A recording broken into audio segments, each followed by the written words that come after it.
दोस्तों नमस्कार। 4 PM गुजरात पर 4 PM न्यूज नेटवर्क पर आप सभी का बहुत बहुत स्वागत है। मैं हूं आपका दोस्त मयूर जानी। आज के दिन की एक बड़ी महत्वपूर्ण घटना घटी है दोस्तों, है ना? और ये है, और मैं उम्मीद कर रहा था कि कुछ तो होगा। आप जानते हैं, मैं पहले भी बोल चुका हूं अपने ही कार्यक्रम में, शायद 2 या 3 दिन हुए होंगे जब केजरीवाल साहब को जमानत मिल चुकी थी। वो घोषणा हो चुकी थी कि अब वो जमानत मिल मतलब छूट जाएंगे जमानत पे। तो मैंने तभी शायद उसी दिन के कार्यक्रम में कहा था कि अब जो है कुछ धमाके होंगे, कुछ पटाखे फूटेंगे। तो बहुत बड़ा धमाका जो है आज केजरीवाल साहब ने कर दिया। आप सब जानते हैं कि मैं हमेशा ये कहता रहा हूं कि राजनीति में अगर उठापटक की जब बात होती है, दांवपेच की बात होती है, धोबी पछाड़ किसी को देने की बात होती है, उसमें ये माना जाता था बरसों तक कि नरेंद्र मोदी साहब का कोई सानी नहीं है, कोई जवाब नहीं है। लेकिन जिस तरह से आम आदमी पार्टी का उदय हुआ, और वो भी कहानी पूरी मैंने जो है अपने अगले 2 या 3 वीडियो में कुछ समय पहले बताई हुई है। शायद 1 आध साल हो गया। जब गुजरात इलेक्शन सर पे था तब मैंने उस पर विस्तार से बात की थी, अगर आपको याद हो तो। कि अगर कोई मोदी साहब को उन्हीं की पिच पे जाके अगर चित कर सकता है तो वो भी अरविंद केजरीवाल साहब है। ठीक है। आज जो घोषणा की है अरविंद केजरीवाल ने कि वो मुख्यमंत्री की कुर्सी का त्याग करते हैं, उस पर तब तक नहीं बैठेंगे जब तक कि जनता की जो जनता है, मतलब जो जनता जनार्दन जिसको कहते हैं, वो उनकी अदालत से वो बिल्कुल पाक साफ निर्दोष साबित नहीं होते, है ना? उनके साथ साथ उप मुख्यमंत्री मनीष सिसोदिया साहब भी वही करेंगे। और फिर बड़ी मतलब भावनात्मक रूप से बातें हुई, तो कुछ चीज जो है सामने नजर आ रही है उस पर भी बात करेंगे। जो चीज कुछ ऐसी हैं जो सामने नजर नहीं आ रही है लेकिन वो क्या हो सकती है, उस पर भी आज हम बात करेंगे। और ये सब बातचीत करने के लिए हमने सर्वेश मिश्रा जी, जो कि आम आदमी पार्टी के बड़े युवा जुझारू नेता है, बड़े निर्भीक वक्ता भी हैं, उनको हमने आमंत्रित किया हुआ, तो उनको हम जोड़ दे रहे हैं। हम जहाँ बैठे हैं वहाँ नेटवर्क थोड़ा जो है वो थोड़ा कमजोर है, तो दर्शकों से विनती है कि थोड़ा अगर आपको वीडियो ब्लर कहीं दिखाई दे या थोड़ी सी आवाज में कहीं उधर आपको रुकावट नजर आए सुनने में, तो थोड़ा माफी दे दे हमको, है ना? सर्वेश भाई, आपका बहुत बहुत स्वागत है 4 PM पर। जी, शुक्रिया। हम आपने प्रस्तावना सुनी, मैंने जो थोड़ा जो शुरुआत में जो इंट्रोडक्टरी जो बातें की, अब मुझे ये समझना है आपसे कि देखिए, मैं मैं तारीफ तो मैं कर रहा हूं कि ये पटक सकते हैं तो ये पटक सकते हैं। उन्होंने जो भाषण दिया मेरे ख्याल से 26-30 मिनट का भाषण है कुछ। एक तो वहां पहुंचे भगत सिंह के पुस्तक के साथ, हो वहां पे उन्होंने दिखाया कि भगत सिंह की जेल डायरी वहां पे लेके गए, जो आज सभा को संबोधित किया उन्होंने, और कहा कि भगत सिंह के जो लेटर्स, जो खत लिखते थे, उनको कभी अंग्रेज वगैरह भी रोका नहीं करते थे, लेकिन मैंने एक खत लिखा एकमात्र 15 अगस्त के दिन कि भाई मेरी जगह किस आतिशी जी को ध्वजवंदन करने का जो है वो मैं चाहता हूं कि वो करें। तो एलजी साहब ने वो चिट्ठी उन तक पहुंचने नहीं दी और मुझे फिर धमकाया गया। एक पहली बात ये कही मुख्यमंत्री, जो मुझे लगता है, और मतलब ये कहते हुए उन्होंने अपने आप को एक तरह से वही उसी भगत सिंह के दौर के साथ इस दौर को कंपेयर करते हुए क्रांतिकारी कह दिया। फिर आए कि जैसे वो कहा कि मैं इस्तीफा मैं बैठूंगा नहीं उस कुर्सी पे। तो उन्होंने कहा कि भाई ये तो माता सीता की जो अग्नि परीक्षा हुई थी, ऐसी ही जो है मेरी अग्नि परीक्षा है कि राम जैसे 14 साल के वनवास के पास उसके बाद आए थे वापस, और उसके बाद माँ सीता को अग्नि परीक्षा से गुजरना पड़ा था। आज केजरीवाल साहब कह रहे हैं कि वो उस स्थिति से गुजर रहे हैं। अब आती है तीसरी बड़ी महत्वपूर्ण बात। अब देखिए, अगर ड्यू टाइम देखा जाए, शेड्यूल वाइज देखा जाए, तो दिल्ली विधानसभा का चुनाव फरवरी में होता है, फरवरी में ड्यू है।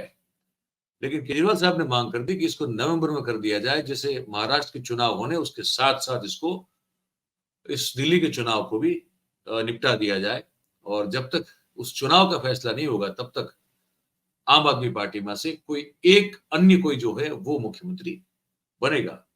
और उन्होंने एक चीज ये भी कही, बड़ी महत्वपूर्ण है ये बात भी, कि उनकी बड़ी टिप्पणी उन पर हो रही थी, बड़ी टीका हो रही थी कि भाई जेल में बंद हैं तो इस क्यों नहीं देते, जेल के अंदर बैठ के सरकार क्यों चला रहे हैं, है ना? तो उनका उन्होंने बड़ा लॉजिकल आंसर दिया कि मैं चाहता था कि एक ऐसा एक ऐसी रवायत ना बन जाए, क्योंकि भारतीय जनता पार्टी की, नरेंद्र मोदी साहब की जो सरकार है, उस सरकार ने अपने प्रतिस्पर्धियों को, अपने विरोध पक्ष के नेताओं को, और जहां-जहां विशेष रूप से जिन राज्यों में नॉन बीजेपी गवर्नमेंट है, उनके मुख्यमंत्रियों को दबाने, डराने, धमकाने के लिए जेल में डालने का सिलसिला शुरू किया है। और अगर आप जेल में डाल दिए जाए और अगर आप इस्तीफा दे दें, तो फिर उनका मोरल ज़ाय हो जाएगा और ये उनके लिए एक सफल रास्ता बन जाएगा कि ऐसे दबा के, डरा के भी किसी को हटाया जा सकता है। तो बोले इसलिए मैंने नहीं दिया, अब मैं दे रहा हूँ। और उस दौरान ये भी कहा कि पार्टी को तोड़ने की बहुत कोशिश की गई पंजाब में और दिल्ली में। उन्होंने अपने कार्यकर्ताओं का उनके प्रति आभार भी व्यक्त किया। अब ये सब तो हुआ। अच्छा, अब ये इसका अर्थ क्या होगा? पहली बात, केजरीवाल साहब के पास कोई मुख्यमंत्री की पावर नहीं होगी, क्योंकि वो कुर्सी पर बैठेंगे नहीं, 2 दिन के बाद कह रहे हैं कि वो छोड़ देंगे। ठीक है। अब वो 177 दिन के आसपास के समय जो है, उतना वो जेल में रह के वापस आए। अब सुप्रीम कोर्ट ने एक शर्त डाली हुई है उनकी जमानत को लेकर, कि वो ना तो सीएम ऑफिस जाएंगे, ना वो किसी फाइल पे दस्तखत कर पाएंगे। मतलब कि वो जेल के बाहर आके मुख्यमंत्री तो बने रहेंगे, लेकिन उनके पास बेसिकली उस पावर को यूटिलाइज करने की अथॉरिटी नहीं होगी। तो केजरीवाल साहब मुख्यमंत्री बने रहें या ना बने रहें, बेसिकली उनके पास अपने पावर को यूज करने की अथॉरिटी नहीं होगी। अच्छा, अब और सिर्फ कार्यकाल जो है, अगर वो फरवरी पकड़ के चला जाए तो सिर्फ 5 महीना बाकी है, मेरे ख्याल से 5 ही महीना बाकी है। तो इसलिए वो कह रहे हैं कि नवंबर जो है उसमें इस चुनाव को विधानसभा, महाराष्ट्र विधानसभा के साथ कर लिया जाए। तो अब जो है कैबिनेट जो है, जो बनी है, जो अभी दिल्ली सरकार की कैबिनेट है, वो जो निर्णय लेगी उसी पर काम पूरा होने वाला है। 6 शर्तें महत्वपूर्ण जो है, मैं फिर से एक बार रिपीट कर दूं, जिस पर सुप्रीम कोर्ट ने जमानत दी है। एक, मुख्यमंत्री के तौर पर केजरीवाल साहब जा नहीं पाएंगे ऑफिस, कोई भी सरकारी फाइल पर दस्तखत कर नहीं पाएंगे, अपने केस के बारे में इसके संबंधित कोई चर्चा नहीं कर पाएंगे, जांच में कोई अवरोध हो या तो साक्ष्यों को प्रभावित करने का प्रयास हो, वो कर नहीं पाएंगे। ये जमानत की शर्तें हैं। और जब भी जरूरत पड़ी तो ट्रायल कोर्ट के समक्ष वो प्रस्तुत होंगे और जांच में सहयोग करेंगे, और उनको 10 लाख रुपए का जो बॉन्ड है वो देना पड़ेगा। अब ये मोटा मोटा बता दिया सरोज भाई, तो ये सब जानते ही हैं। दर्शक जो शायद नहीं जानते, इनको मैं पूरी बात मैंने बता दी। अब दर्शक सरोज में सवाल ये आता है, पहली बात, मैं तारीफ कर रहा हूं कि ये स्ट्रोक जो है, अब ये पता है कि वो एक्सरसाइज तो कर नहीं पाएंगे अपने पावर को, लेकिन ये इमोशनल जो है ना, बड़ा मतलब प्रभावित करता है लोगों को इस चीज को, कि यार मुख्यमंत्री पद छोड़ दिया। तो आप इसको कैसे देखते हैं? आप ऑब्वियसली आप तो अच्छे से देखेंगे, आपके सुप्रीम लीडर है, लेकिन पार्टी के कार्यकर्ताओं के अंदर इस तरह के कदम से क्या माहौल बनता है? आज जैसे हमारी बात हो रही थी, आपने कहा कि इतनी इतनी भीड़ है कि जगह बन नहीं रही है। देखिए, पार्टी के लोगों को हमेशा ये जुनून वाले लोगों की पार्टी है, आंदोलन से निकले हुए लोग हैं।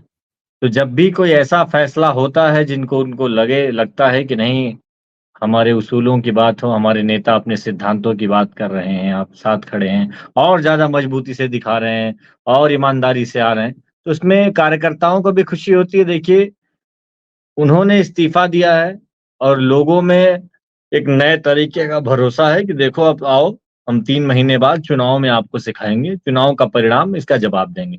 अरविंद केजरीवाल जी ने देखिए क्या कहा, उन्होंने एक बात कही कि बार-बार भारतीय जनता पार्टी मेरी ईमानदारी को लेकर प्रश्न करती रही।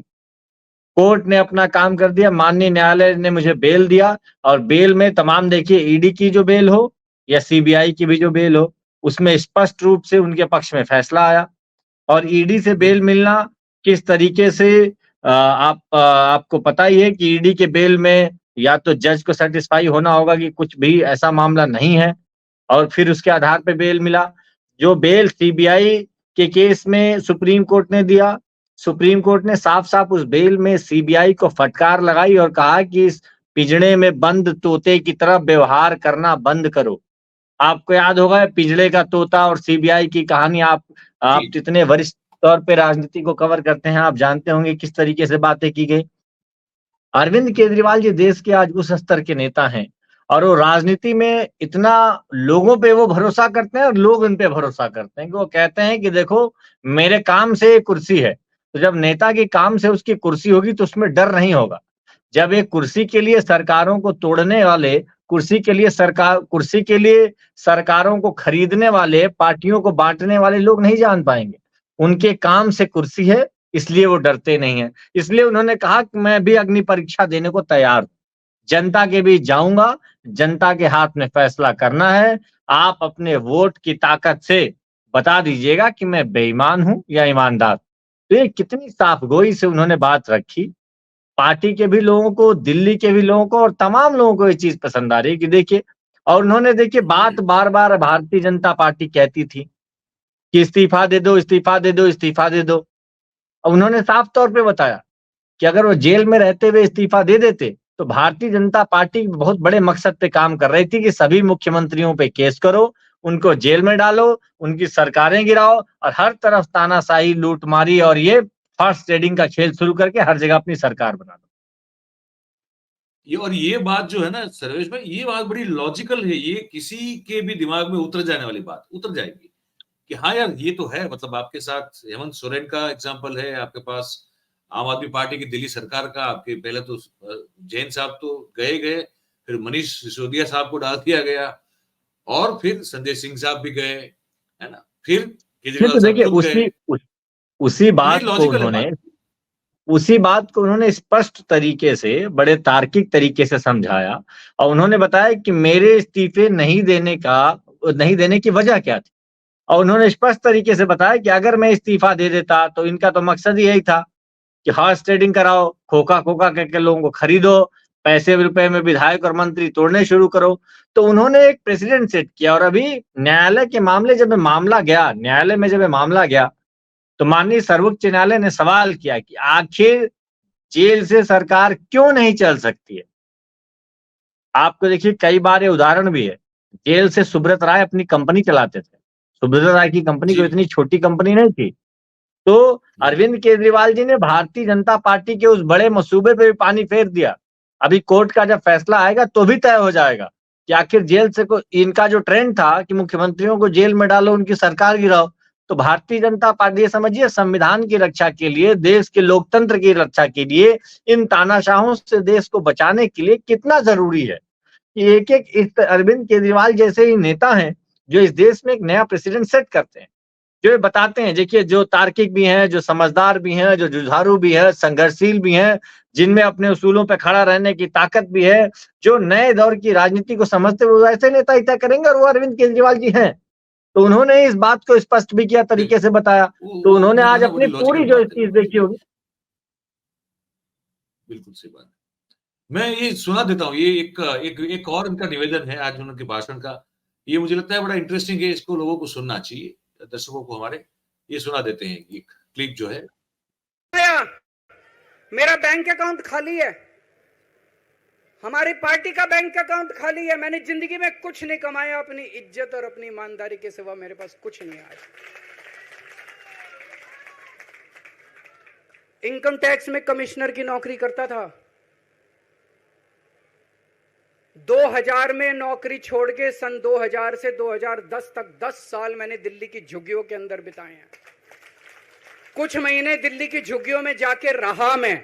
झुग्गी के अंदर, नंद नगरी, सुंदर नगरी की झुग्गियों के अंदर मैंने गली गली में खाक छानी है कि गरीब आदमी रहता कैसे, उसके घर का गुजारा कैसे चलता है। अगर पैसे कमाने हो तो इनकम टैक्स कमिश्नर की नौकरी बुरी नहीं थी। और जब मैंने नौकरी छोड़ी थी तब कोई पार्टी नहीं थी, कुछ नहीं थी। ऐसा नहीं था कि उस टाइम ये था मुख्यमंत्री बनने चला था या कोई पार्टी, कुछ नहीं था, कोई भविष्य नहीं था। केवल देश के लिए जुनून था कि देश के लिए कुछ करना है, देश के लिए कुछ करने हैं। 49 दिन की सरकार के बाद इस्तीफा दिया था, अपने असूलों के लिए इस्तीफा दिया था। किसी ने इस्तीफा मांगा नहीं था, अपने आप इस्तीफा दिया था।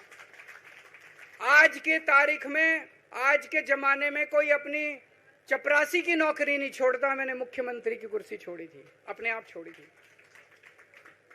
ना पद का लालच है, ना दौलत का लालच है, केवल देश के लिए कुछ करने का जुनून है। देश के लिए कुछ करने के लिए आए हैं।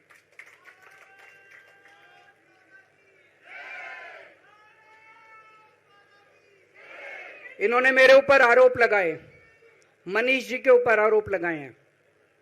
इस देश का जो सबसे कठोर कानून है ईडी का कानून, पीएमएलए, जिसमें बेल भी नहीं मिलती, बेल मिलनी भी मुश्किल है, उसके अंदर हमारे ऊपर तरह तरह के इन लोगों ने आरोप लगाए हैं।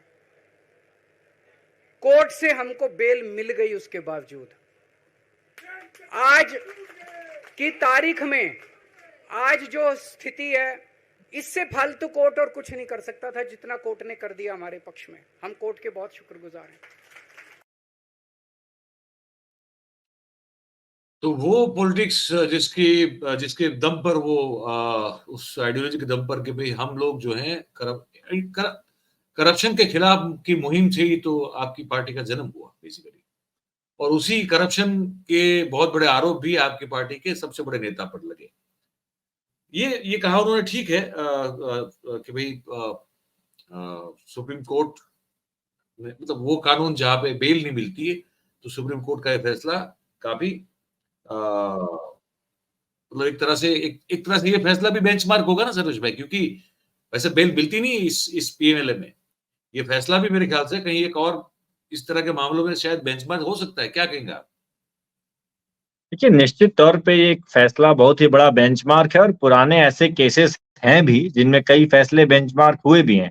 और आप इस केस में भी आप ये जानिए कि 2 साल से ज्यादा समय हो गए, मुख्यमंत्री, उप मुख्यमंत्री, ऐसे लोग 2-2 साल के लगभग उप मुख्यमंत्री जी 17 महीने जेल में रहे। संजय सिंह जी, सांसद जी 6 महीने से ज्यादा समय तक जेल में रहे, और इस केस की शुरुआत तक नहीं हुई है अभी। असली मुकदमे की शुरुआत तक नहीं हुई है।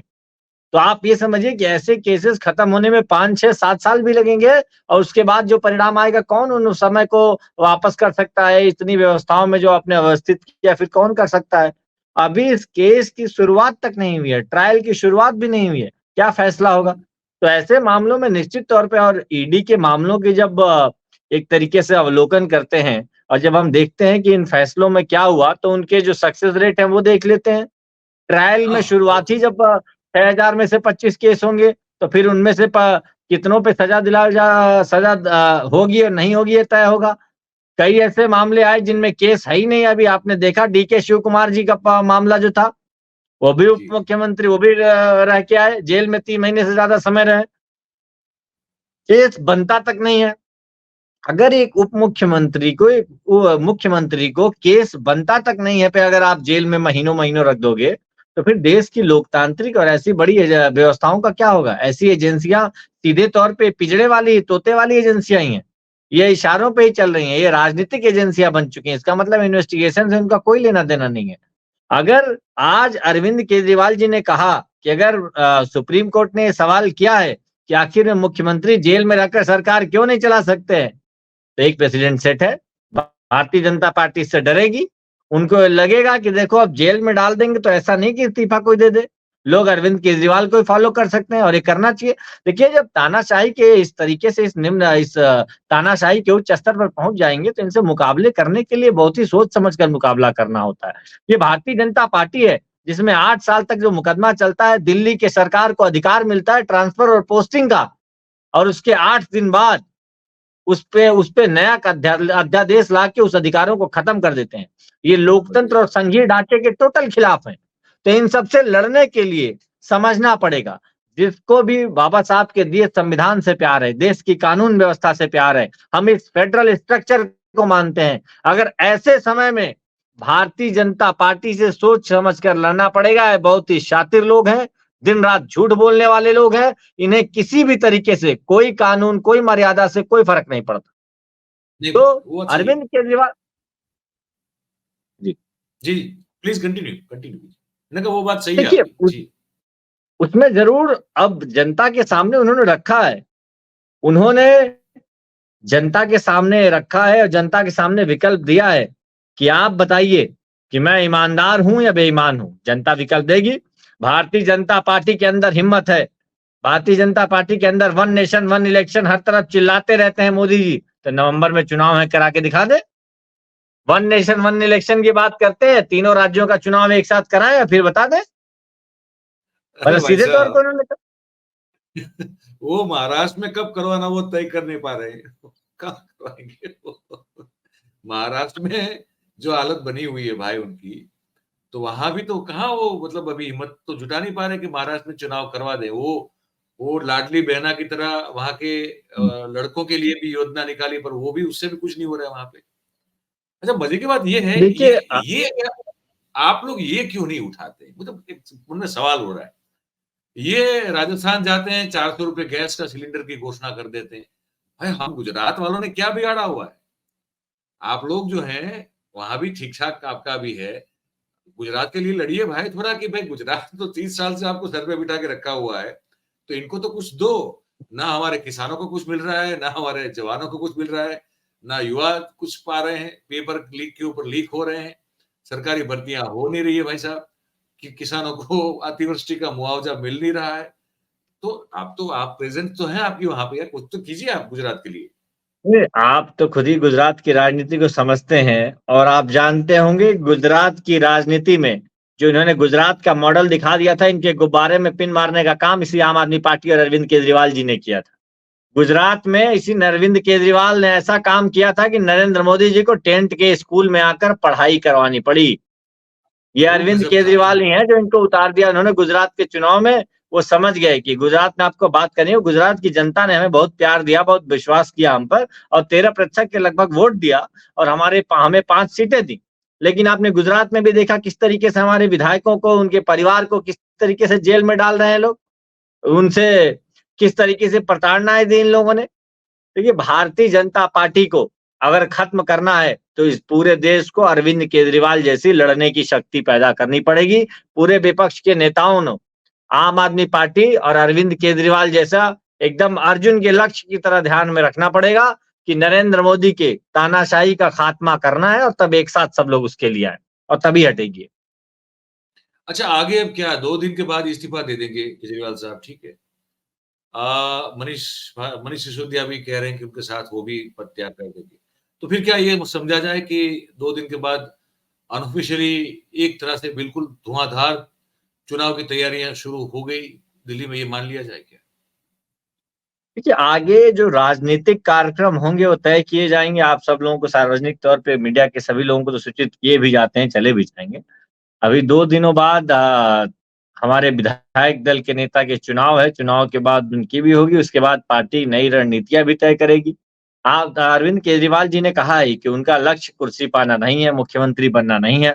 अगर उस देश को नंबर 1 बनाने की राजनीति कर रहे हैं, अगर उस देश को एक विकास के उच्चतम स्तर पर देखना चाहते हैं, तो उसके लिए वो जो भी ज़रूरी रास्ते होंगे उन्हें अख्तियार करेंगे और उसका हम लोग रुख लेंगे। तो मतलब ये हुआ कि कोई एक नया चेहरा बतौर मुख्यमंत्री तो होगा, राज्य मुख्यमंत्री के बगैर तो चल नहीं सकता। तो उनकी जगह कोई और भी तो आएगा, जैसे आपने कहा विधायक विधायक दल का विधायक बैठक होती है। विधायक दल की मीटिंग रखी जाएगी, उसके बाद ये चुनाव होगा कि आगे हाँ, किसको उस पद की जिम्मेदारी दी जाती है। लेकिन अरविंद केजरीवाल जी, मनीष सिसोदिया जी, उन लोगों ने कहा है कि वो जनता के बीच जाएंगे और जनता के बीच रहेंगे और जनता इस बार चुनाव में जो परिणाम फैसला देगी और जब वो फैसला देगी तभी वो लोग कुर्सी पे दोबारा मुख्यमंत्री और उप मुख्यमंत्री की कुर्सी पर दोनों लोग तभी संभालेंगे। तभी संभालेंगे। अच्छा, ये पार्टी ऑब्वियसली आनंद तो बहुत ही होगा, लेकिन जरा थोड़ा माहौल बता दें कि क्या अभी चल रहा है पार्टी में? पार्टी के देखिए सभी लोग बहुत ही जुझारू कार्यकर्ता हैं, नेता हैं, सभी लोग तैयारियों के साथ लगे हुए हैं। हरियाणा का चुनाव है, उसकी भी तैयारियां चल रही हैं। दिल्ली में जिस तरीके से भारतीय जनता पार्टी का कुशासन और एलजी के डंडे से सरकार चल रही है, उसका भी मुकाबला हम लोग कर रहे हैं। जिस तरीके से दिल्ली में एक असंवैधानिक और गैर कानूनी नियमों को लागू किया गया है, जिस तरीके से भारतीय जनता पार्टी के एक कार्यकर्ता को एलजी बना के एक संवैधानिक पद पे बड़ी जिम्मेदारी दे दी गई है और ये कहा गया है कि हर दिन सुबह से शाम तक लेके अरविंद केजरीवालों को काम को रोकते रहो। उनसे भी मुकाबला कर रहे हैं हम लोग। अब चुनाव आने वाले हैं, दिल्ली की जनता अपना परिणाम देगी, तब भारतीय जनता पार्टी को सबक सीख लेना पड़ेगा और इनको फिर दोबारा अपनी घर वापसी कर लेनी पड़ेगी। इनको यहाँ से चले जाना चाहिए और जो इन्होंने एलजी साहब को बैठा लिया उनको भी हटा देना चाहिए कि देखिए अब अरविंद केजरीवाल को आपने बहुत परेशान कर लिया, अब आप जाइए, अब आप वापस जाइए, अब काम करने दीजिए। अच्छा, एक आखिरी सवाल में मतलब ये मेरी जिज्ञासा है, विधानसभा में आप बड़ा अच्छा करते हैं, लोकसभा में क्या हो जाता है आम आदमी पार्टी को दिल्ली में? अब देखिए, लोगों का एक अलग वोटिंग पैटर्न भी है, लोग वोट भी करते हैं, हम लोग जनता के बीच रहते हैं। इस बार भी चुनाव में बहुत ज़्यादा मत प्रतिशत जो पुराने आप लोकसभा के परिणाम लेंगे और इस बार लेंगे, तो जो मतों का प्रतिशत है, वो काफ़ी बढ़ा है और जनता ने और ज़्यादा भरोसा जताया है, तो इस बात को ज़रूर देखना चाहिए। अब वो हम एक चुनाव की जिस प्रणाली में हैं, तो first pass the post system में जिसका ज़्यादा आएगा, वो लेंगे, लेकिन आप पुराने बार से ज्यादा वोट का प्रतिशत आया। और आपने ये देखा भी होगा कि 2014 में जब नरेंद्र मोदी का कहते थे कि रथ कहाँ रुकेगा, रथ कैसे रुकेगा, पूरे देश में जब उनका रथ चल रहा था तो दिल्ली ने उनके रथ के एक एक पहिए उड़ा दिए थे। तो वो 2014 में जब लोग कहते थे कि नरेंद्र मोदी की बहुत बड़ी हवा है, तो उस हवा का रुख भी दिल्ली ने रोक दिया था। तो दिल्ली के लोग जानते हैं कि अरविंद अरे केजरीवाल उनके आपने लाल हैं। आपने तो उस समय अमित शाह साहब के बहुत प्रसन्न चित्त को बड़ा मतलब कि तोड़ दिया था, पता है आपको? उसी समय उनके सुपुत्र जय शाह साहब की शादी थी और उनका रिसेप्शन था अहमदाबाद के कर्णावती क्लब में। तो जिस दिन चुनाव के परिणाम आए थे, हम गए थे, हमारे उस समय के सीनियर संपादक को लेके, उनको उनको भोजन पे लेके जाना था। तो मुझे तो न्योता नहीं था, लेकिन मेरे सीनियर जो थे संपादक, स्टेट हेड, उनको न्योता था, तो उनको लेके मुझे जाना पड़ा था। तो मैंने देखा था अमित भाई को, बड़े उदास से नजर आ रहे थे उस दिन। तो आप ऐसा ये सब देखिए, करते रहते हैं आप लोग? अरविंद केजरीवाल जी की वजह से अमित शाह जी की उदासी बहुत पुरानी है, नरेंद्र मोदी जी की उदासी और ज्यादा है, क्योंकि इन दोनों लोगों के काले चिट्ठों के काले कारनामों को पोल खोलने के काम कोई करता है तो अरविंद केजरीवाल करते हैं, आम आदमी पार्टी करती है। इसलिए वो शुरुआत से परेशान रहते हैं। जब पूरे देश में डंका बज रहा था, भक्तों में तो पूरी दुनिया में उनका डंका बज रहा था, फिर भी दिल्ली में आके उनके डंका की लंका अरविंद केजरीवाल ने लगा दी और उन्होंने बता दिया कि देखिए, दिल्ली का चुनाव स्कूल और अस्पताल के नाम पे, बिजली और पानी के नाम पे होगा। अगर ये बात आप नहीं करोगे तो दिल्ली की जनता आपको वोट नहीं देगी। उस बार भी परिणाम वो हुआ, उसके बाद 20 में भी परिणाम वही हुआ। अब 25 का जो चुनाव आ रहा है, इसमें भी जनता स्कूल, अस्पताल और अरविंद केजरीवाल जी के किए गए कामों के नाम पे वोट देगी। देखिए, वही एक नेता है। 2020 में उन्होंने कहा कि मैंने काम किया है तो मुझे वोट देना, काम नहीं किया वोट नहीं देना। नरेंद्र मोदी देखिए, एक बार बोल के दिखा दें। ये 80 और 20 ना गिनाए, हिंदू और मुस्लिम ना गिनाए, कपड़ों से ना पहचाना है, तो इनकी राजनीति में सुबह राजनीति नहीं पूरी होगी। अरविंद सही केजरीवाल जी बात है। वैसे नेता हैं जो कहते हैं, सीधी तौर पे कहते हैं कि मैंने काम किया है तो मुझे वोट दो, काम नहीं किया वोट मत दो। इस बार वो जनता के बीच जा रहे हैं, कह रहे हैं अगर मैं बेईमान हूं तो मुझे वोट मत देना, मैं ईमानदार हूं तो मुझे वोट दो। देखिए, इतने भरोसे नहीं के वो साथ तो जनता है, के बीच में। पॉलिटिक्स करने के तरीके में जमीन आसमान का अंतर है। और ये तो मतलब कोई भी धूर विरोधी होगा तब भी इस चीज को मानेगा कि राजनीति आपकी धर्म के आधारित बिल्कुल नहीं है। आपकी राजनीति जो है आपकी पार्टी की, वो बेसिकली जो किए गए काम है, विशेष रूप से आप लोगों ने जो शिक्षा और इन सब चीजों पर, सिविल सर्विसेज पर, इन सब पर जो जोर दिया है, तो उस पर आप, ये एक अलग राजनीति है। ये बात तो मैं बिल्कुल मैं कहता भी आ रहा हूँ काफी साल से, मतलब जब पार्टी का उदय हुआ तब से मैं देख रहा था कि यार ये पॉलिटिक्स जो है करने का तरीका वो अलग है और वो देश के लिए फायदे वाला भी है। पर कभी कभी मुझे एक डर सा लगता है, ये जाते जाते मैं अपने अपना मन का डर बता रहा हूँ आपको, कि फिर वही तो नहीं हो रहा होगा ना कि जैसे वो वन मैन सेंटर्ड पार्टी हो जाए। आपके वहां भी ये होने की मुझे कहीं दूर तक कहीं संभावना दिखती है मुझे। देखिए, पार्टी का एक चलने का प्रोसेस है। पार्टी के भाई नेता होंगे, नीतियां होंगी, उनके अलग अलग जिम्मेदारियां होंगी। लेकिन आप ये जरूर देखिएगा कि अरविंद केजरीवाल जी की जो पार्टी को तो बेहतर स्तर पे अलग अलग लोगों की अलग जिम्मेदारियों से चलाते ही हैं, उनकी जो नीतियां हैं, जो सरकार की नीतियां, बहुत ही डिसेंट्रलाइज्ड है। वो नीतियां ऐसी नीतियां होती हैं कि चाहे सरकार अरविंद केजरीवाल जी की रहे, चाहे सरकार XYZ की रहे, वो नीतियां जनता के हक में रहेंगी। डिस्ट्रीब्यूशन ऑफ पावर की नीतियां होती हैं, डिसेंट्रलाइजेशन की नीतियां होती हैं और ऐसी चीजें होती हैं जो पूरे सिस्टम को सही करती हैं। और इसीलिए अरविंद केजरीवाल जी इस देश के लिए बेहद जरूरी है, क्योंकि आज कोई भी अगर नए इनोवेशन, नए प्रयोग के माध्यम से सरकार की गुणवत्ता को बढ़ाया जा सकता है, तो अगर उसको लाने वाले कोई सबसे पहले व्यक्ति हैं, सबसे अच्छे आपकी व्यक्ति हैं, तो अरविंद केजरीवाल जी हैं। जी जी, चलिए अच्छी बात है। आपको फिर से एक बार मैं तो शुभकामनाएं दूंगा, बधाई भी दूंगा। एक बहुत जबरदस्त जो कहते हैं कि एक वो मल कुश्ती होती है पहलवानों की, तो उसमें दाव पेश होते हैं। एक बड़ा पॉलिटिकल जबरदस्त एक दाव जो है लगा है वो। अब उसमें आप जब तक लोगों के लिए अच्छा काम करते रहे तो आपको हमेशा शुभकामनाएं रहेंगी हमारे जैसे लोगों की ओर से। बस अच्छा काम करते रहिए। बाकी राजनीति के अखाड़े में तो आप कब बार-बार पछाड़ते हैं, ये बात तो मानना पड़ेगा। तो बहुत-बहुत शुभकामनाएं आपको, दिल्ली के लोगों के लिए और देश के लोगों के लिए अच्छा काम करें आप। सरोज भाई, आपने वक्त निकाला, आपका बहुत-बहुत धन्यवाद करेंगे। थैंक यू वेरी शुक्रिया मच सर। जुड़ने के लिए। जी। तो दोस्तों, सर्वेश मिश्रा जी थे, आप ने हमारी बातचीत सुनी उनसे, साक्षात्कार देखा आपने, सुना भी। तो अब आपकी बारी है। अब आप इस पूरी बातचीत के बारे में आप जो भी राय रखते हो, जो भी सोच रखते हो, तो वो हमको लिख के कमेंट के ज़रिए ज़रूर से बताएँ। और अगर ये बातचीत आपको अच्छी लगी हो, तो इस वीडियो को आप लाइक करें ज़रूर से, भूलें मत। हमारा जो चैनल है, उसको सब्सक्राइब करें, पर उससे पहले इसकी लिंक जो है उसको शेयर कर दें। ज़्यादा से ज़्यादा लोगों तक पहुँच जाएगी आप सबके सहयोग से और आप सबके समर्थन से। और मैं हमेशा कहता हूँ, नए लोग जितने भी हमारे दर्शक परिवार में जुड़ते हैं, भाई साहब देखें, अच्छी बात है, वो हमको बहुत अच्छा लगता है।